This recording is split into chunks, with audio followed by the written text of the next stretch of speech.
മാധ്യമങ്ങൾ നിരോധിച്ചതിനെ തുടർന്ന് നേപ്പാളിൽ സംഘർഷം. പോലീസ് വെടിവെപ്പിൽ ഒരാൾ കൊല്ലപ്പെട്ടു, 100ഓളം പേർക്ക് പരിക്കേറ്റു. വിവരങ്ങളുമായി ന്യൂസ് ഡെസ്കിൽ നിന്നും ഇപ്പോൾ അജിന ഞങ്ങളുടെ പ്രതിനിധി ചേരുകയാണ്. അജിന, ഈ ജെൻസി എന്ന പേരായ ഒരു മൂവ്മെൻ്റാണ് അവിടെ നടക്കുന്നത്. ഇതിനെതിരെ ഒരാൾ കൊല്ലപ്പെടുന്ന സാഹചര്യമുണ്ടായി. വലിയ സംഘർഷത്തിലാണ് നേപ്പാൾ ജനത. എന്തൊക്കെയാണ് ഇപ്പോഴത്തെ പുതിയ വിവരങ്ങൾ? അജിംഷാദ്, വളരെയധികം വലിയൊരു സംഘർഷം തന്നെയാണ് നേപ്പാളിൽ നടന്നുകൊണ്ടിരിക്കുന്നത്. സെപ്റ്റംബർ 4 ഈ സമൂഹ മാധ്യമ പ്ലാറ്റ്ഫോമുകളായിട്ടുള്ള യൂട്യൂബ്, വാട്സപ്പ്, ഫേസ്ബുക്ക് എന്നീ 26 സമൂഹ മാധ്യമങ്ങൾ ഇവിടെ നേപ്പാളിൽ KP ശർമ്മ സർക്കാർ നിരോധിച്ചത്. ഇതിനെ തുടർന്നാണ് ഇപ്പോൾ ഇവിടെ വലിയൊരു സംഘർഷം പൊട്ടിപ്പുറപ്പെട്ടിരിക്കുന്നത്. ഈ സംഘർഷത്തിൽ പോലീസിന് നേരെ ഇവിടെയുള്ള ഈ യുവാക്കൾ കല്ലെറിഞ്ഞു. ഇതിനെ തുടർന്നാണ് പോലീസുകാർ ഇവർക്ക് നേരെ വെടിവെക്കുകയും ഇതിൽ ഒരാൾ കൊല്ലപ്പെടുകയും 100ഓളം പേർക്കാണ് പരിക്കേറ്റിരിക്കുന്നത്.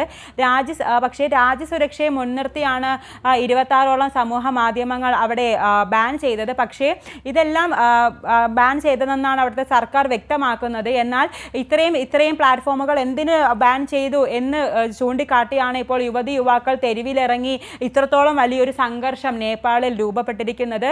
നിലവിൽ ഒരാളാണ് അവിടെ കൊല്ലപ്പെട്ടിരിക്കുന്നത്, 100ഓളം പേർക്ക് പരിക്കേറ്റിട്ടുണ്ട്.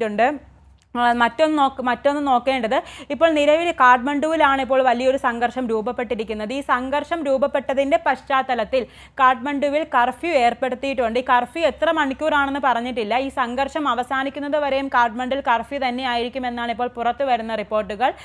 ഇതിന് പിന്നീട് മറ്റൊന്ന് നോക്കേണ്ടത്, ഇന്ത്യയുടെയും നേപ്പാളിൻ്റെയും അതിർത്തിയിൽ സുരക്ഷയും വർദ്ധിപ്പിച്ചിട്ടുണ്ട്. നേപ്പാളിൽ സംഘർഷം രൂപപ്പെട്ടതിൻ്റെ സാഹചര്യത്തിൽ അവിടെ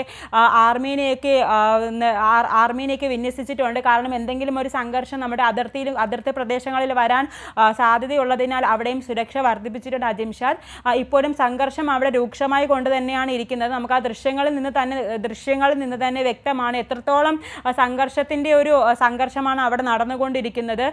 നിലവിൽ ഇപ്പോൾ ഒരാളാണ് അവിടെ കൊല്ലപ്പെട്ടിരിക്കുന്നത്, 100ഓളം പേർക്ക് പരിക്കേറ്റിട്ടുണ്ട്. അജിംഷാദ്, ശരി അജിനയാണ് വിശദാംശങ്ങൾ നൽകിയത്. നേപ്പാളിൽ പൊട്ടിപ്പുറപ്പെട്ട ജെൻസി പ്രക്ഷോഭം അത് കൂടുതൽ സംഘർഷഭരിതമായ ദിശകളിലേക്കാണ് നീങ്ങുന്നത്. അതിൻ്റെ ഏറ്റവും പുതിയ വിവരങ്ങളാണ് അജിന നൽകിയത്.